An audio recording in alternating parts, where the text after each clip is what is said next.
نوجوانوں بتاؤ حضور کی عزت سے بڑھ کر اور کون سی ذمہ داری تمہیں دی گئی ہے؟ تم کو جو عزت ملی ہے، تمہیں خیر امت جو کہا گیا، وہ تمہاری اپنی طاقت کی وجہ سے نہیں، رسول اللہ کی غلامی کی وجہ سے کہا گیا ہے۔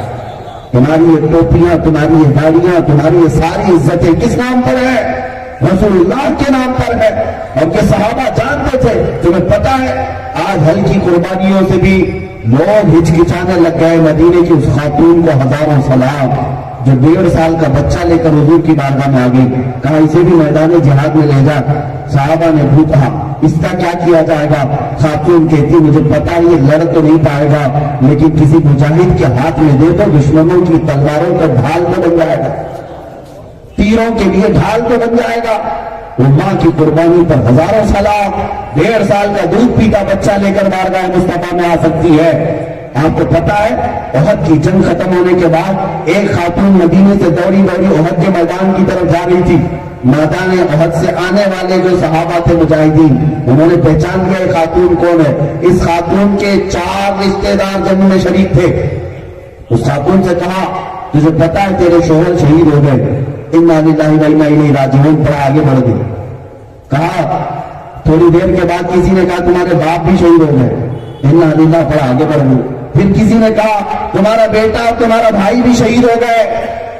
4 رشتے ایک جنگ میں اس خاتون کے شہید ہو گئے۔ مدینے کی خاتون، بھائی، بیٹا، باپ، شوہر۔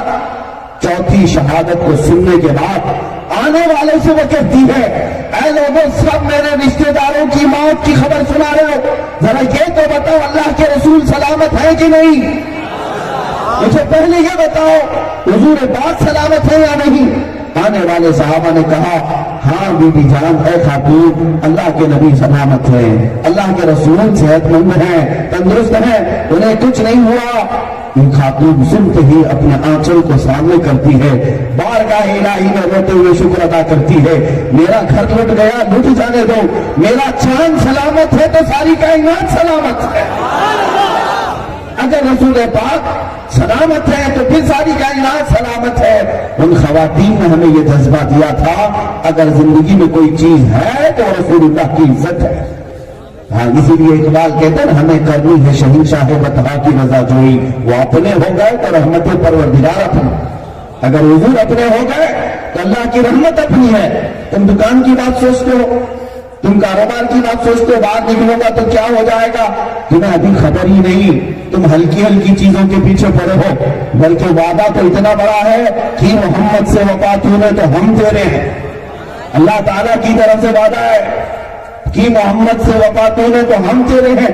دکان، جائیداد، تخت، دولت، اقتدار، کرسی، یہ کیا، یہ جہاں چیز ہے کیا، لوح و قلم تیرے ہیں۔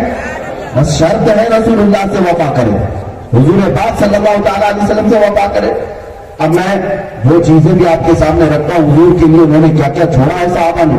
ایک صحابی حضرت سعد، کالی شکل تھی، آئے بارگاہ مصطفیٰ میں کہا یا رسول اللہ کوئی مجھے بیٹی نہیں دیتا، آپ فرمائیں میں کیا کروں، شادی کا وقت آ گیا ہے۔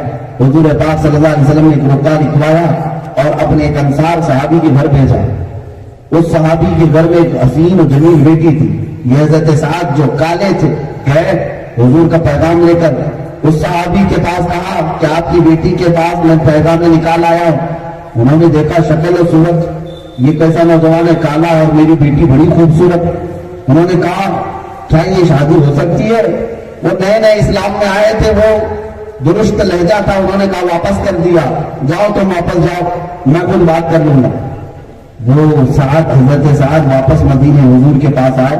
بیٹی اندر سے سن کر کے باپ کے پاس آتی ہے، ابا جان جو رشتہ لے کر کے آیا تھا وہ کہاں سے آیا تھا؟ کہا رسول اللہ کے پاس۔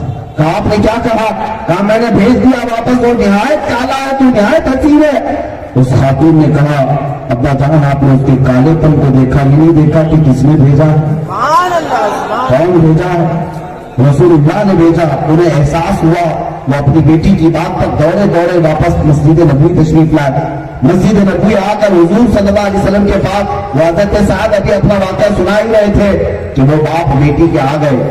کہا کہ یا رسول اللہ مجھ سے غلطی ہو گئی، میں نے انہیں واپس کر دیا تھا لیکن اب اپنی بیٹی کو دینے کے لیے تیار ہوں۔ میرے آقا صلی اللہ علیہ وسلم میں جلد بات عرض کر رہا ہوں، کہ حضرت سعد کو کچھ پیسے دیے کہ جاؤ شادی کا سامان خرید لاؤ.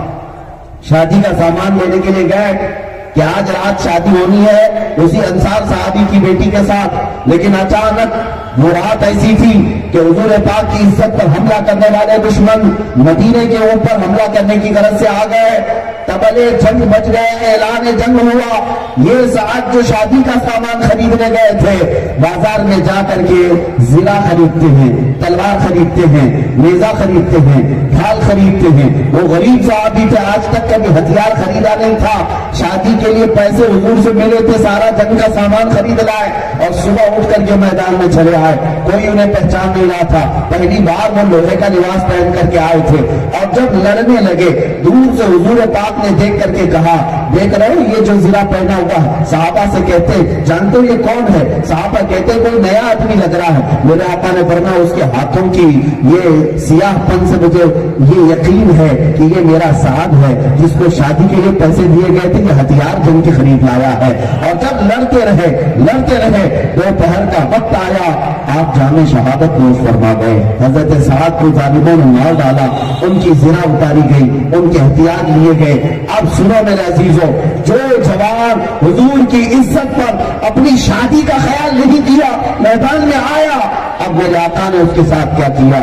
پورے بھرے میدان میں 70 لاشیں تھی، کئی لاشوں کو اٹھایا. لیکن یہ حضرت سعد وہ ہیں جن کی لاش کو خود میرے آقا نے سرانے کے نیچے ہاتھ دیا اور سر کو اٹھایا اور خود زمین پر بیٹھ گئے، اپنی گود پر رکھا، ان کے سر سے مٹی کو جھاڑا، ان کی داڑھی سے سارے کنکریوں کو جھاڑا. میرے آقا ان کے چہرے پر ہاتھ پھیرتے رہے. پھر صحابہ سے کہا یہ میرا وہ وفادار ہے جس کی وفاداری پر اللہ کے فرشتے رشک کر رہے ہیں. اے جوانو تم کیا سمجھتے ہو؟ حضرت حنظلہ کی وہ قربانی بھول گئے؟ آج شادی ہوئی تھی حضرت حنظلہ کی، سہاگ رات تھی. یہ بھی واقعہ اسی مدینے کا ہے. رات کے وقت اعلان جنگ ہوا تھا، وہ اپنی بیوی کو اسی بستر پر چھوڑ کر نکل پڑے. کیا الوداع شریک حیات یہاں کئی سالوں کے بعد چھوڑنے کی بات آئے تو قائم ہوتا ہے. وہ شادی کی رات جو شب زفاف ہے، انسان کی سب سے خوشی کی رات، اپنی بیوی سے کہا الوداع، چاہے تو طلاق لے لو، عدت گزرنے کے بعد کسی اور سے نکاح کر لینا. اس خاتون نے کیا کہا تھا جانتے ہیں؟ کہا حنظلہ آپ جائیں، اللہ کے نبی کے لیے جا رہے ہیں، آپ رسول پاک کی عزت کے لیے جا رہے ہیں، خوشی سے جائیں. اگر صحیح سلامت لوٹیں گے، طلاق کیوں دے رہے ہیں؟ صحیح سلامت لوٹیں گے تو میں غازی کی بیوی کہلاؤں گی اور غم نہیں ہوگا. اگر شہید ہو گئے تو فخر سے شہید کی بیوہ کہلاؤں گی. اور حضرت حنظلہ گئے بھی اور شہید بھی ہو گئے، جن کو ملائکہ نے غسل دیا. میرے عزیز ہزاروں قربانیاں صحابہ کی ہیں. تم کیا سمجھتے ہو ناموس رسالت کی حفاظت کے لیے گھر میں بیٹھ کر کوئی آرٹیکل لکھ کر کے یا صرف کسی خطاب میں بیان کر کے ختم ہو جائے گا؟ میں اپنے متعلق بھی کہتا ہوں کہ میں صرف تقریروں کی حد تک کی بات نہیں کرنا چاہتا. جس دن وقت آئے گا تختہ دار پر چڑھنے کا انشاءاللہ چون کر کے چڑھے گی. ہاں اگر ہمارے گلے پر پھانسی کا پھندا آتا ہے اور نام مصطفیٰ پر آتا ہے تو ہم نے تو یہ تمنا کی ہے اگر ان سے عشق کرنا جرم ہے تو سزا دی جائے. اگر ان سے عشق کرنا جرم ہے تو سزا دی جائے، پر میری شرط اتنی ہے کہ در محبوب کو دی جائے. ہاں بس ہمارا یقین بھی ہے کہ جب بھی یہ سزا دی جائے گی میرے مصطفیٰ کریم کا چہرہ سامنے ہوگا. اس یقین کے ساتھ میں بات کرتا ہوں. صحابہ نے بے شمار قربانیاں دی. اب یہ تو قربانیوں کی بات تھی، لیکن آپ کو میں بتاؤں کہ صحابہ صرف ایسا نہیں کہ مار کھاتے رہے، مارا نہیں ہے، انہیں قتل بھی کیا ہے. جو گستاخ رسول، ابھی آپ منظری صاحب سے پوری لسٹ سن رہے تھے، اب مجھے اس کو مقرر بیان کرنے کی ضرورت نہیں، لیکن میرے آقا کے غلام ایسے تھے جنہوں نے اپنے سگوں کو مار دیا. ابو عبیدہ بن جراح اپنے باپ کا سر لے کر کے حضور کے پاس آئے تھے. پوچھا کیوں؟ کہا یہ بار بار جب بھی گھر میں جاتا آپ کی شان میں گالیاں دیتا تھا، مجھ سے برداشت نہیں ہوا، سر اڑا دیا. لے آیا، اگر یہ سزا ہے تو آقا آپ سزا دیں گے، میں مر جاؤں گا لیکن آپ کی گالیاں نہیں سنوں گا.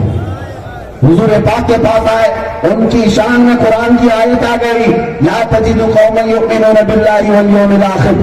اے محبوب یہ وہ لوگ ہیں جو اللہ اور آخرت پر ایمان رکھتے ہیں اور رسول کے دشمنوں کو کبھی دوست نہیں بناتے، چاہے وہ باپ ہو، بیٹا ہو، بھائی ہو، کوئی رشتہ دار ہو.